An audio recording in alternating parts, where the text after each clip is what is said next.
দীর্ঘ ২২ বছর পর আজ ময়মনসিংহে যাচ্ছেন তারেক রহমান। গাজীপুরে অংশ নেবেন নির্বাচনী জনসভায়। নেতাকর্মীদের মাঝে উৎসবের আমেজ।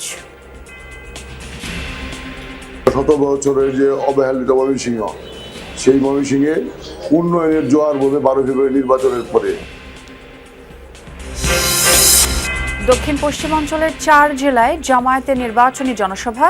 দুর্নীতিমুক্ত দেশ করতে দাঁড়িপাল্লায় ভোট চাইলেন আমির।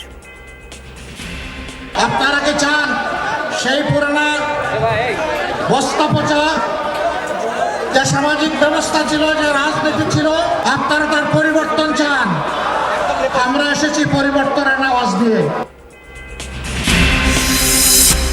ভোট কেন্দ্র দখলের পায়তারা করছে একটি দল। অভিযোগ এনসিপির। যে কোনো ষড়যন্ত্র ঐক্যবদ্ধভাবে রুখে দেবে জনগণ, বললেন নাহিদ ইসলাম।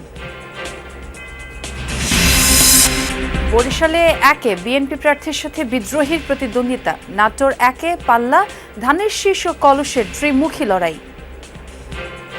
তরুণদের ভবিষ্যতে যেন তাদের দিকে নজর দিবে বা এলাকার উন্নয়নে যে পাশে থাকবে। উন্নয়ন যিনি করবেন, আমরা এমন একজন ব্যক্তিকেই আমাদের লালপুর বাগাতিপাড়ার অভিভাবক হিসেবেই আগামী জাতীয় সংসদে চাই। নিলাম ছাড়াই ভিত্তিমূল্যে তরঙ্গ পাচ্ছে গ্রামীণফোন। নির্বাচনের আগেই বিশেষ সুবিধা দিতে নিয়ম ভঙ্গের অভিযোগ। আমরা মনে করি যে আমাদেরকে যদি না দেওয়া হয় তাহলে সেটা মার্কেট কম্পিটিশনের একটা বড় ধরনের ইম্প্যাক্ট পড়বে। তীব্র শীত আর তুষারঝড়ে বিপর্যস্ত যুক্তরাষ্ট্র। ২০ জনের মৃত্যু। বিদ্যুৎ বিচ্ছিন্ন লাখো মানুষ, ১০,০০০-এর বেশি ফ্লাইট বাতিল।